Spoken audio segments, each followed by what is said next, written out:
So he appears as Lord Chaitanya. He expands himself. Or no, he's not expansion. An original form of Krishna is Lord Chaitanya.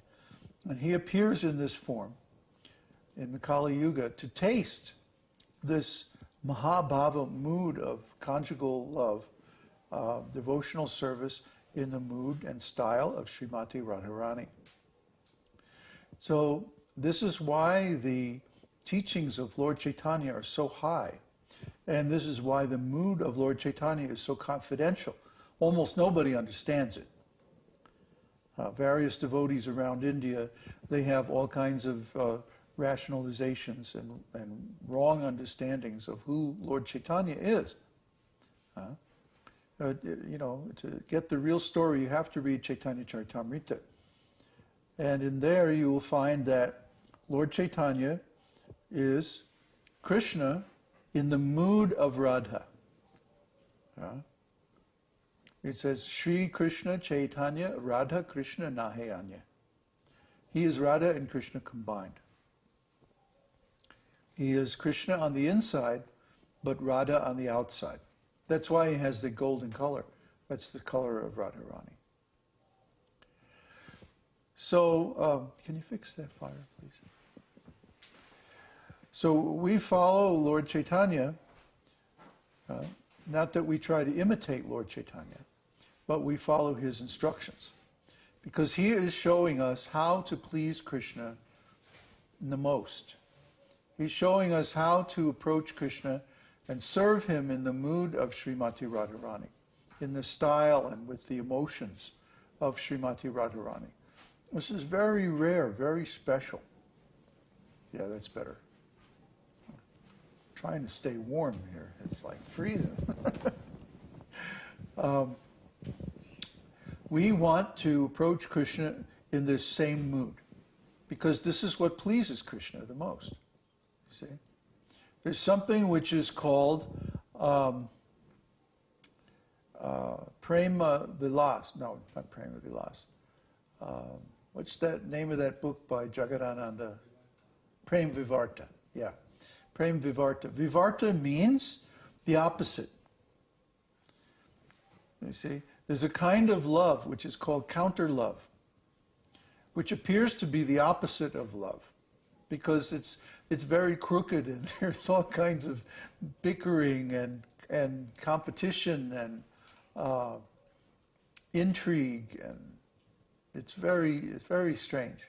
It's very hard for us to understand because we're simple creatures, you know. And but Krishna is the connoisseur of love. This was his name is Rasaraj. Rasaraj means the king of rasa, the king of different emotional tastes. He is like a great artist of love who relishes the most subtle and profound tastes of love. He's expert in all different flavors of love. That's all Krishna does. That's what he does. That's his purpose of living, of existence, is to relish this wonderful love of devotional service of his devotees. So Krishna, his business is only in relishing different wonderful, amazing, beautiful relationships of love.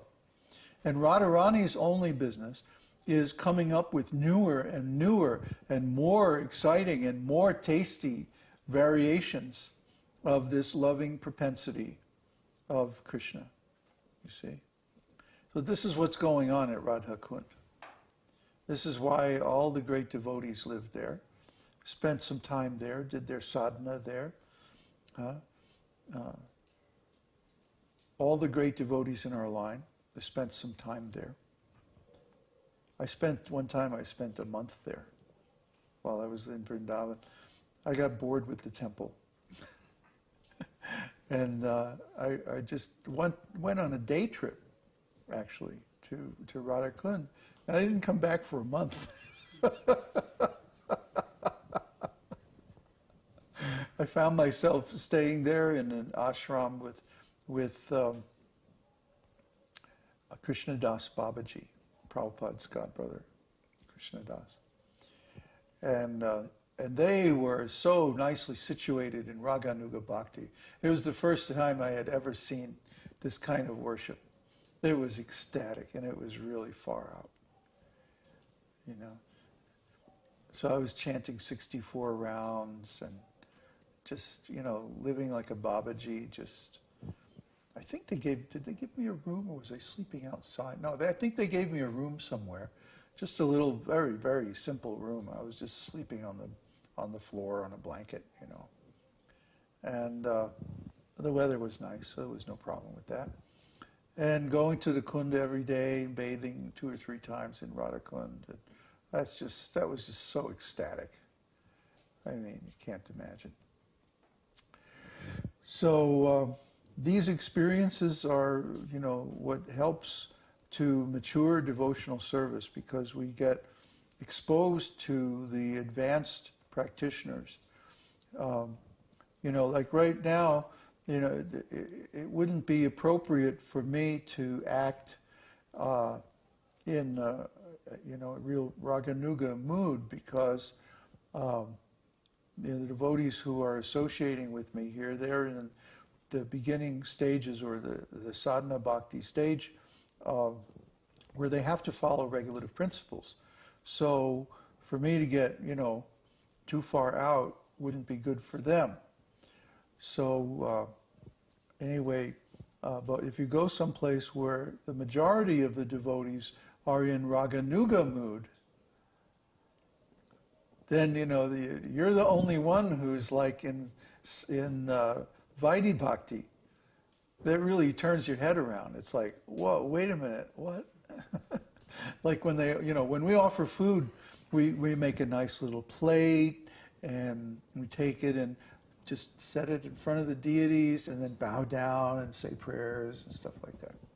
But in this ashram, they were taking the chapatis and just touching it directly to Krishna's mouth, the deity of Krishna. Like, here, Krishna, eat. You know, it's a completely different mood. There's no awe and reverence whatsoever. Krishna is everybody's best friend. Huh? So just try to understand these different moods. Different moods are there because different devotees have different necessities or tastes. And the taste for one devotee will not work, will not nourish or help the other devotees. They each have to have an environment, practice, philosophy that allows them to experience the taste that they need, the taste, the mood that they relish with Krishna. So for those who are in conjugal love, then the mood at Rādhā-kuṇḍa is just the most perfect, most advanced, most blissful place, you know, for them to practice their devotional service. There's really no comparison to it. The only problem is in recent times there's been too much tourism there. It kind of dilutes the mood, you know. It's really a place that should be confidential. It only should have really, really fixed up devotees there. So all the really serious devotees have moved out of Rādhā-kuṇḍa now, and they were like way up in the woods at Darshan or places like that. You know, it's too bad what's happened. So it's only temporary, you know. Pretty soon that'll be over. Everything will go back to normal. So Rādhā-kuṇḍa, yeah, every devotee, if you get a chance in your life, you should visit Rādhā-kuṇḍa. Yeah. When we're in India, we're definitely going to take a trip up to Vrindavan, and we'll see all these places.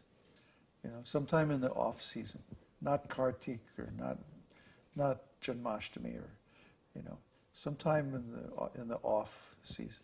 Well, because we're going to be getting into India just about Kartik, for Kartik time. Yeah.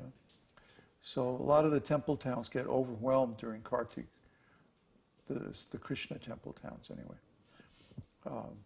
So we have to find some nice quiet place.